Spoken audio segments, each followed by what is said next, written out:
I'm a farm boy with no education, come from the fields. But my problem was that I was asking the wrong dude. You know who I should have asked? Was God.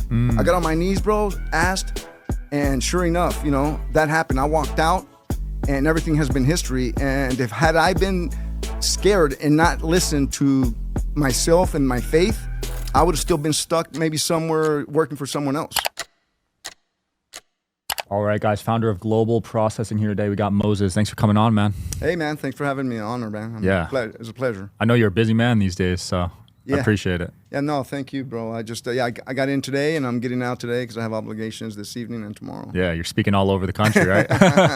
That's what's happening now, man. Yeah. I mean, it's been a quick run since January, so I've been pretty booked since January. They just put me on social. My staff put me on social on Instagram since January. So it's been a good run so far. What made you want to take that switch from a private life to pretty public? Well, you know what? It's always been private, always, to be quite frank. And what happened is my staff, for about 8 months to 10 months, they were like, "Hey, Moses, you need to be the face of the company. We need to put you on social and get you out there and do some things, because right here in the office you do it, but nobody knows about you." I'm like, nah.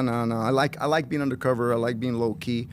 Finally, they convinced me, and I said, okay. I said, Sean, this is what we're going to, I told them, Sean, I said, this is what we're going to do. As long as it's about faith related, it's about the grind, it's about a global impact and goals, and it's professional and it's tasteful, then I'm all in.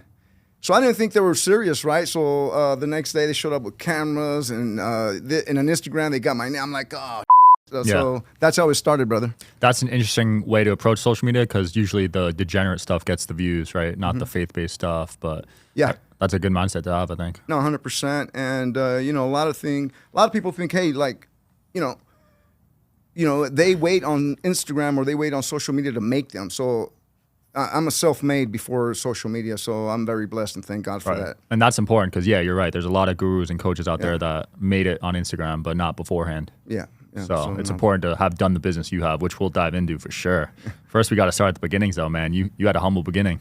Yeah, man. I was raised, born in Hobbs, New Mexico, a very small town, and by an immigrant mother who came here from Mexico. She really didn't have any education. She didn't went to school in her country, didn't know how to read or write. But one thing she did have is the drive, man. She had all 4 principles, which is, she had God, faith, she had the goals, she had the grind, and she had a global impact. She impacted her country, and along with the United States, came here.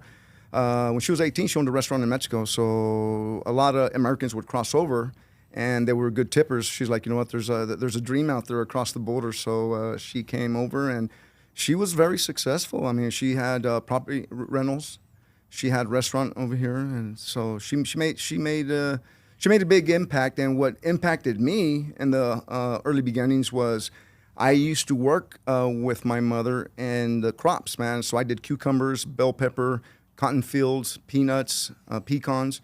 So she was in charge of the laborers. So we would go farm to farm, right? So that's where I got a lot of my education, business sense. I was always around my mother, man. I never had a babysitter. So mama's boy. Yeah. As a baby, she would wrap me up with the quilt, man, and like a burrito, put me underneath the floor dash of the truck, so the heater would hit me early in the morning. We'd get up at 4:35 in the morning. So that was my upbringing right there, man. I never had a babysitter, so I was always around my mom. So that was my school. I didn't go to college, man. I didn't go to any type of school or business law or business anything. It was just pretty much learning the trenches, cold calling at 5 years old out there, knocking on doors to get the crops so we can do the harvesting for the owners out there that have crops.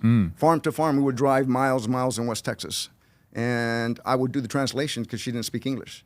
So humble beginnings, man, and that really built the 4 pillars that I believe in, and I still strive. And I owe it all to God and my mother who put that in me, man. Incredible. Shout out to your mother. Shout out to my mother as well. I was raised in a single mother household too.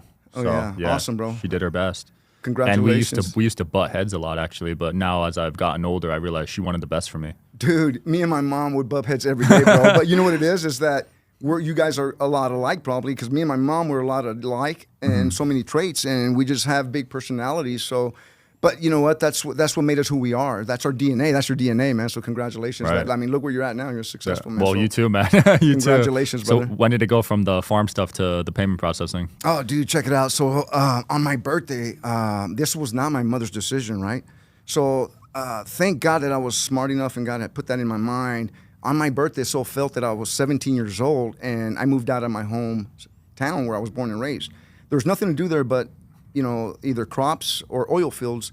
And, dude, I would go home in high school, and I was in high school at the time, and I would go home to do my algebra and stuff, and I was drinking, so I was buzzed, and I'd go home and do my homework. And I realized, like, hey, listen, all my friends are getting in trouble here. Either they're going to jail or they're getting in fights, and I didn't want my mom to know that, or my father. So what I did, I decided, you know, I got to get out of this place. I need to find an opportunity. So my older brother was already in California, so I'm like, you know what, California's my home. So I worked in the fields, bro, and I got a Greyhound, so I saved my money up, right?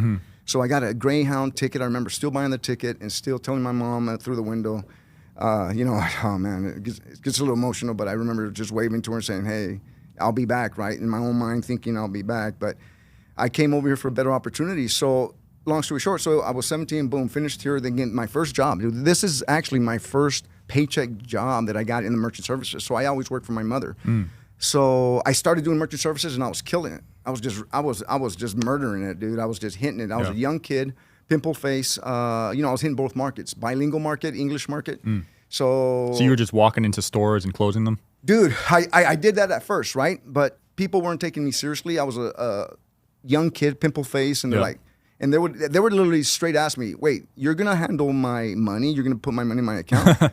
And then I would have a hard time convincing them. Yeah. So what happened is I had a pivot. I learned a different trait. So what I did is I was telemarketing, making my own appointments. Yeah. Then when I would go to the location, because then I would go out there, make an appointment, and they're like, wait a minute, you're the guy that was on the phone? You're the guy, Moses? I'm like, yeah, that's me. And then respected a little more. Like, how'd you get this job? I'm like, hey, man, I just got it on my own. I hustled, you know? So then I earned the respect, you know? And at first it was a little hard to convince them because of my age and you know, they weren't too sure about that. But thank God that I overcame that and pivoted and got smart and started going in the right direction. And I started hitting numbers. I was a top rep from 94, 95, 96. In quarter 97, I was promoted to a territory manager. Incredible. And you did that without a mentor in that space? No mentor, man. My mentor was my mother the whole time, my best friend, and God, man. So, and in 97, I became a territory manager. Then I got promoted a year later to district, then went to Western Regional, and then they gave me a promotion. This is all in 10 years, though. And then in the 10th year, Sean, they gave me a promotion, but I would have to move to Louisville, Kentucky as a vice president. And that would have been a good position, man. I was doing good. And I declined it. I walked out. Dude, I had nowhere to go, but this is it, man. Check this out. So how it started, well, so 10 years go by, right? Boom. I walk out. Before I walked out, I said, listen, I better get some advice, right? So I go to my CPA who had known me for 10 years because he would do my books, right? So then I asked him, hey, listen, I have an idea. Here's my business plan. And here's what I'm going to do. I'm going to yank my 401k. I'm going to rock. I'm going to kill it. I'm going to open up business, my own company. And he looked at me, he's like, Moses, why would you do that? You're 28 years old, you're doing well, you're doing over 6 figures, you're comfortable. I'm like, you're doing well, in other words. I'm like, that's not what I wanted to hear, right? So he advised me not to do it. So I'm like, all right, I walked out disappointed. I'm like, okay, I know who to talk to. My bookkeeper, okay? So he was my CPA, then I went to my accountant rep, and did the same dog and pony show, man. I showed him my plan. It was all sketched out. Back then, I was in great on computers, and they really weren't. In 94, what was it, in 2000, I still wasn't great on computers. And then I showed him my plan. He also said, nope, I'm against it. I can't advise you. So don't yank your 401k. This is too risky. You know, just stay where you're at. It seems like you're doing well. So I'm like, man. So I had gotten in a car accident during my sales career, and I was out for 10 months. So then I made a friend, and he was my attorney at that time. So I was like, you know what? I'll give him a call. So when I called him, I said, hey, listen, I got to talk to you about something very important. He thought it was still about the case that we had done. And so I didn't tell him what I was going to talk to him because he would have probably hung up the phone and said no at that time. So I approached him, sat down, showed him my plan, and he looked at it, bro. And he started laughing at me. He goes, if this plan is what you're telling me and you can really make this revenue, I'm in the wrong business. Then you'd be making more money than me. I can't advise you. It's too good to be true. And he kind of pushed it aside. So 3 people, bro, okay, that have college degrees, that were my mentors, that were like smart, right? I'm a farm boy with no education, come from the fields. But my problem was that I was asking the wrong dude. You know who I should have asked? It was God. I got on my knees, bro, asked, and sure enough, that happened. I walked out, and everything has been history. And had I been scared and not listened to myself and my faith, I would have still been stuck maybe somewhere working for someone else. Wow. So it's been history, and I've helped a lot of people, opened my own company. My business is going to be in business 21 years now. That's incredible, man. There's a lot of people scared, like in that exact situation right now. Yeah. I see it every day. Yeah, absolutely, man. And pretty much for the most part, Sean, my mom taught me not to be scared. I mean, she was just a ballsy lady, old school, hard. And listen, man, she had me cold calling farm to farm out in the wilderness, knocking on doors so we can have the immigrants work on their crops, right? So I would get no's all the time, knocking on doors, right? So at 5 years old, I was out there just hustling already. So I wasn't scared of So I walked out one day, and dude, when I walked out, I didn't even have an office, right? No, nothing. I didn't have a business license office. And what happened is we would meet, when I started hiring people, we would meet at Coco's for breakfast. And then that's where I would do my sketching and my motivation and my meetings. And then I rented not an apartment, I rented a conference room from a competitor for about a month or two until I got an office. So it took me about 3 months before I got an office, man. Incredible. Were you profitable right away too, or did it take some time? I didn't take a salary, and I had my money stacked up, and I pulled out my 401k. Absolutely not. In business, you have to invest and reinvest and reinvest and reinvest and reinvest. Everything takes time, and nothing's built overnight. So anyone that tells you that they want to get rich tomorrow and make a quick buck, they're full of and I get a lot of that. It's like, hey, how can I, do this? Well, guess what? You got to put in the time. You got to put the hustle. You got to put the goals. Right. God, grind, and make them impact somehow globally. So those are my 4 pillars, my 4 G's, brother. So that's what I believe in. But no, listen, it all takes time, Sean. Nothing's built overnight, my man. And social media says otherwise, right? They'll teach you get money quick, all these schemes, courses.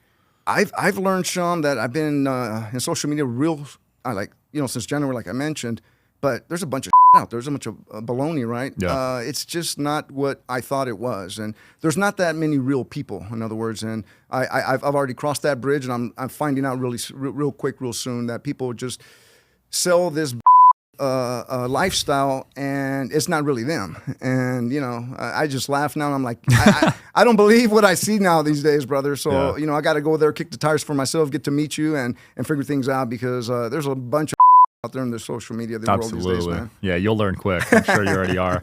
Where did you develop your Christian beliefs? Was that at an early age from your mother? Yeah, check it out, Sean. So my mom would take me to church when I was a little baby, right? And then I was born and raised in church. I mean, I remember sometimes falling asleep on the benches, and I would wake up and I'm like, oh my God, I'm still here. Then I'd go back to bed. But yeah, so I developed my Christian faith and belief from my mother. She's the one that pretty much took me there from day one, and God bless her and Sister Palmer. Sister Palmer was my pastor. She was just a miracle worker, bro. And that's why I believe today, because I've seen so many miracles that she actually prophesied over me, man. So it was awesome. Yeah, for sure. So you're a believer in miracles? Oh, 1,000%, bro. I wouldn't be here. To give you an idea, Sister Palmer prayed one time over me when I was deciding, and she told my sister to tell me that she was praying for me to leave my company where I was at and start my own. Really? And I didn't. I didn't obey. I'm like, no. She doesn't know what she's talking about. And guess what? Wow. She said, the best thing for him to do is leave. Bro, not even like 3 weeks later, I left. And I was like, man, she was right. So she's done a lot of things that she prophesied over me. And super Christian, super religious, had her own church. I mean, awesome. I've only met one other person that has done that extreme, like visual. Mm-hmm. And she comes to my office once a month, prays for all my staff, and is awesome. She prophesies as well, man. She does that for businesses. I'm a big believer in prayer. I think it's a form of manifestation. I like that sort of mindset. For sure, man. Absolutely, brother. I wouldn't be where I'm at today, Sean, if I didn't believe in it. So I encourage that, brother. I mean, listen. When I told my staff, like, hey, we're gonna go on social media, we got to throw scriptures in there. We got to be faith related. Like at the end of the day, you know what's weird is I get a lot of DMs from people that I'm so glad you're talking about God. People are scared to mention it. I'm like, I don't give a if I lose a deal or two or whatever. I'm gonna be who I am. No one's gonna change me. Like I am who I am. I'm not gonna be afraid that, oh, I'm gonna lose a friend, I'm gonna lose a business. Listen, if they don't want to be with me, don't rock with me, man. At the end of the day, I don't want no fake people around me. Like, I don't need that. I got enough friends. Right. If you're fake, I don't need you around me. So that's how I roll. That's what I believe in. So yeah, a lot of people are afraid to talk about politics or religion. I'm like, you know what? I don't give what you think, what they do or what they think. I am who I am. I know who I am. And you know what? When I look in the mirror, Sean, I'm very happy with who I am because I believe in myself. I'm very confident, and God has blessed me a lot, man. Love that, man. Because you probably lost some business talking about politics and faith, right? Probably, and to be honest with you, at the end of the day, that doesn't bother me. Every day I'm in the office Monday through Friday grinding. I don't care. I mean, listen, I'm out there recruiting, hiring, and training agents all day long. Recurring revenue, man. What we do is we residual. I know you want to get into that later, but at the end of the day, it's like, listen, it ain't gonna hurt me if someone walks away or leaves. I'd rather them walk away and leave, and I still believe and stand on what my heart is and where my faith is. Absolutely. Now, you won a Business of the Year award within the Latino community. What are you seeing within that community? How can they get better and improve? Uniting, and a lot of them, it's making more awareness that there is a legal way to promote each other and to get the thing going in the right direction. If we just unite, it's funny that you bring that up. I just got a call yesterday from a Latin Business Awards that they want to nominate me for Latino Businessman of the Year in April 2025 is when that's coming out. So, I mean, listen, I'm a big believer in business. Now, it doesn't matter of your skin color. It doesn't matter if you're an immigrant. It doesn't matter if you even have money. I'm a proven fact of that. So, at the end of the day, what you need to have is obviously the faith, the goals, the grind, and making a global impact, the 4 Gs. If you follow those traits, man, I'm a big believer. It doesn't matter what type of race or immigrant you came from or who you are. It's just you need to, one thing that my mom taught me too, brother, is don't lie, cheat, or steal. Do the right thing, and it'll come back to you. Absolutely. Yeah, lying was one of my worst habits. I had to fix that. Good, man. I was a compulsive liar growing up. No way. Well, check it out, bro. That's awesome because, it takes a lot of balls for someone to say that, especially like on this platform. And you know what? That just makes you realize, like, you look in the mirror now and you faced it, right? You hit it, you faced it, and you overcame that. That's awesome, bro. Dude. My hats, congratulations. No, thank brother. you. It was so tough living like that because I had to keep up with the lies. I would forget my own lies. That's how much I was lying. So, I'm so happy I got rid of that because that's not a good way to live life. Yeah, bro, that is amazing, bro. So, listen, I'm happy and proud of you, bro, for doing that and at least facing it because obviously there's listeners out there, right, and they have the same issues, but if we talk about it and it's open, it's not like, hey, it's not them only. It's like a lot of people have issues that we struggle with, right? One of mine is like, I hate cussing a lot, brother. Oh, yeah? I'm a hothead, like in business, like, hey, if things aren't going the right, hey, I got to make it go right. So then I get a little aggressive sometimes. But I have people there that have been with me since the birth of the company. So wow. Love my employees, man. Yeah, they've been there forever. If it's not for them, I wouldn't be where I'm at either. Like, listen, they pull in their weight, my man. Yeah, you have an interesting take on employees. So your take is you want to give them a better life, right? A lot of owners don't think like that. Hell, I don't want to get emotional, bro, but there's a lot of people who came to work for me. They had no car. Okay, they used to take the Greyhound because I was one of those guys. When I started as a kid, I used to take a bike to work. I used to take to the Metrolink. I used to borrow cars. And I'm not talking about electric bike, Sean. I'm a little older than you, man. So I'm talking about like a pedal bike, you know? So I started pretty much from the ground, bro. Let me tell you a little bit of my struggle. Like, I used to go to the fast food places and steal the toilet paper because I couldn't afford toilet paper. That's how poor I was. So I would go ahead and get that. I would steal their napkins and take their ketchup. And so I was like, talk about poor, brother. I was there, right? So I see a lot of employees that I give an opportunity that no one else would give them an opportunity. So I give them an opportunity. Dude, this is success to me. Now they own houses. Not only one, now they bought another house, and now they're an investor because they're renting it. They bought cars. They got family now. And these are people with no education, man. They're just making money because they're hustling out there in sales, and it's called residual, right? So it's two components. One, you make commission on every sale. Number two is, as long as that credit card's swiping, you make income in residual. And some of them been there since birth. I mean, they go on vacation for 2-3 months, and they're still making money while they're sleeping. That's the whole key, brother. So I've just been very blessed, dude. I landed in this industry. I could have landed in selling cars. I could have landed in selling furniture. I could have but God drove me. Listen, at the end of the day, the way I believe, bro, the book is opened and your path is already lined up. Now it's up to you to choose. Do you choose the right path or the left path?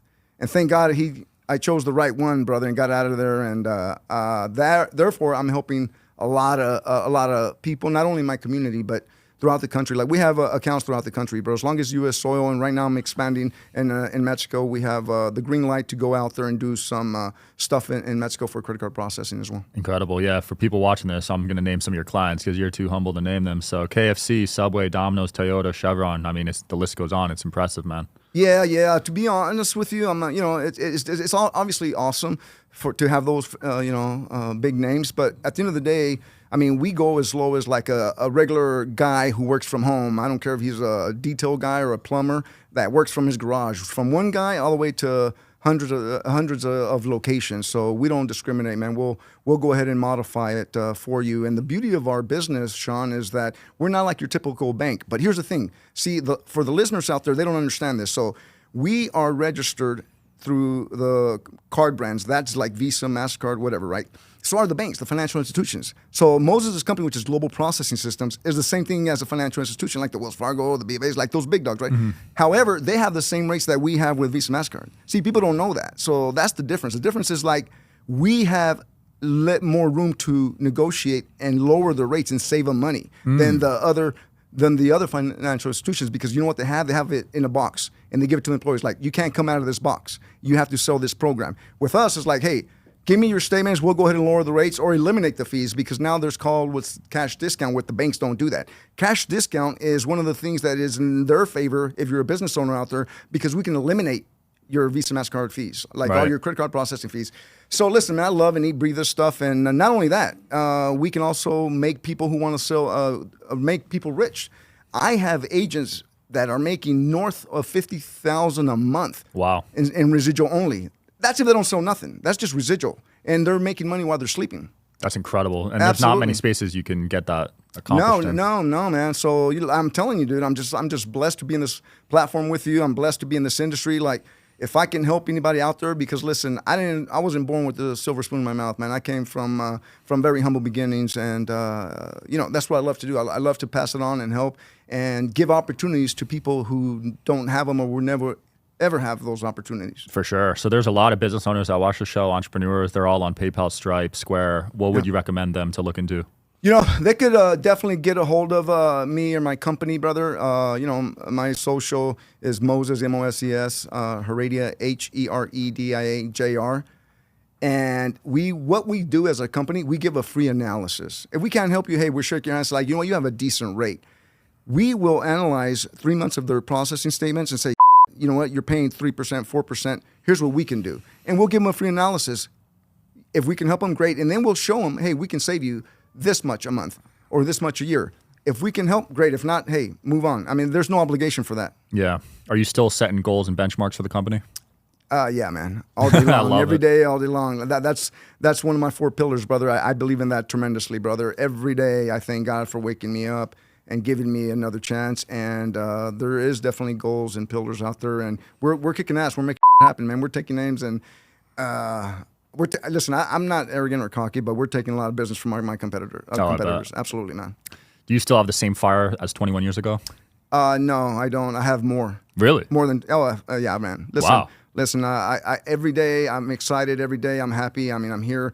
It's to me, it's just a burning desire, brother. I don't know what it is, but the more I'm in the business, the more I know, the more knowledge, and the more I help, and the more resourceful I can become, and I am. So I sit on 2 advisory boards for Global Payments, which is TSYS. That's one of the largest processors out there, and I also sit on Fiserv.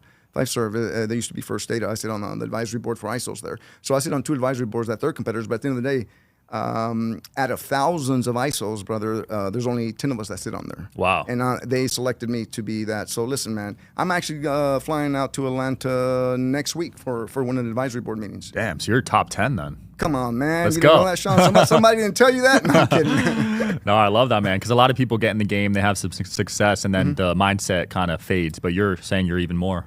Dude, I'll be honest with you. A lot of people get in this game and they get lazy. They make the money and then they get lazy. At the end of the day, bro, I remember listen, I remember where I was at. You know, Elvis is in the room here, and he asked me one time, like, hey, what's your biggest fear is? I said, you know what my biggest fear is? Is losing everything I have because I know where I came from and I didn't have shit. When you go into a fast food restaurant, okay, listen, when you get your electricity shut off, when you get your water shut off and you're taking cold showers, okay, when you don't have money to pay your trash and your trash bins, you're taking them out to your neighbors so they can take them out. Listen, I know where I came from and I remember that and taking that down bike when my back was injured, okay? I don't ever want to go there. That's what I fear. I fear not having it. Yeah. So thank God that, hey, listen, man, every day is a grind. Every day is a grind, and that's where the grind comes in, man. Let's go. Have there been moments where it was a close call of losing it all before? No, thank God. I've been very good. I've been very blessed. Now, there's a couple of close calls, and I'll tell you one of them, but check this out. This is freaking fire, bro. Check it out. So you do, I'm sure you remember. I mean, you're still young, but listen, in 08, 09, the crash, everything took a like the whole market just boomed. People were homeless. People losing their houses. Well, guess what, dude? I pivoted. We didn't have any more Christmas parties. We didn't have any more bonuses, no raises, no hires. I lost my salary, bro. I gave my salary up to keep my staff. I didn't get rid of one person, bro. Not one person. Wow. But I eliminated and repivoted. And that took so many businesses were going under, so many businesses. But I thank God to this day, he sheltered me and took care of me. And we didn't lose one employee. We tightened up, and I gave my salary to my staff. So that way I didn't have to lose them. And we kept everybody and came out of it, bro. In 2011, 12, boom, then skyrocketed, then went up again. Wow. So, dude, yeah. So then guess what? COVID, bam. There we go again, bro. So I closed the office down for 14 months. Freaking going crazy, man. Going nuts. And then I'm in LA County, right? So the laws in California, forget about it, bro. I mean, you know, if I didn't love LA, I wouldn't be there. But no here, no there. So then here I go again. Closed it, 14 months. Hit bottom. Went back and rebuilt it from scratch up again, bro. So it's been, we've hit two moments. But thank God we could just come back stronger, man. Yeah. I mean, I don't know what it is. I just go down on my knees, and I know where I came from. And he's always sheltered me. He's always took care of me, man. So I'm blessed, brother. I think every business owner goes through those moments, and some of them just cave in. Some of them come out stronger like you. You remind me of Dana White, how he handled COVID. He didn't fire a single employee as well. Awesome. That's awesome, brother. I didn't know that about him, but you know what? The dude seems super cool. So, like, he has a good heart, and that's where it comes from. You know, it just comes from like your upbringing. At the end of the day, I mean, people, you know, you can't change a tiger's stripes, bro. Either you're born with them, you have it or you don't. Yeah. Now you can learn some things, right, and you can get better. But at the end of the day, yeah, I mean, your DNA is your DNA. You have it or you don't, man. It's hard to teach that fire, I noticed in people. Yeah, you know what? It's hard because just like some great athletes out there, bro. I see some great athletes with a lot of potential, and they got it every pedigree. They have every recipe, man. And I'm just so excited. But then what do? They go drive drunk. They go get stupid. They go do something. They it's like, oh man, they just ruined their career. Like some of the that they do, it's just mind-boggling.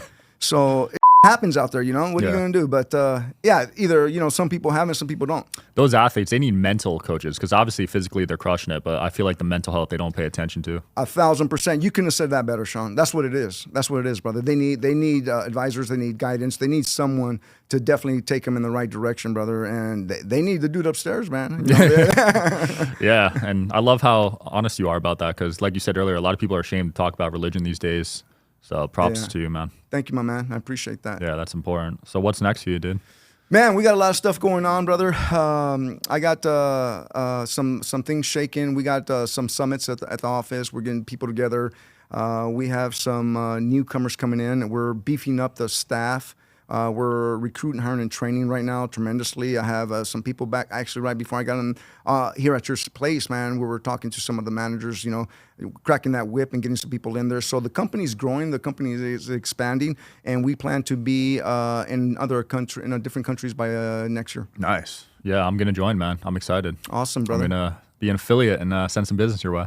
Dude, we can definitely take the blow the roof out of this place, brother, and I'll show you how. And a lot of people that have been in the business, they hit a brick wall, and they haven't mastered the training yet. They're like, how do you train, and how do you they make money? Because at the end of the day, they just go there blindly. But I've already have all those bumps and bruises, bro. I've been doing this 30 years now, you know. Yeah. So my own company, 21 years. So listen, I've seen it. There's nothing I haven't done from A to Z within my company. So to me, it comes naturally, bro, and I wouldn't be where I'm at. Obviously, listen, I wouldn't be sitting 2 different advisory boards with 2 different processors if my rank didn't, if I didn't have the rankings or the pedigree or the experience, my man. Yeah, it's not a coincidence. I love it, man. Where can people find you and potentially sign up to be an affiliate as well?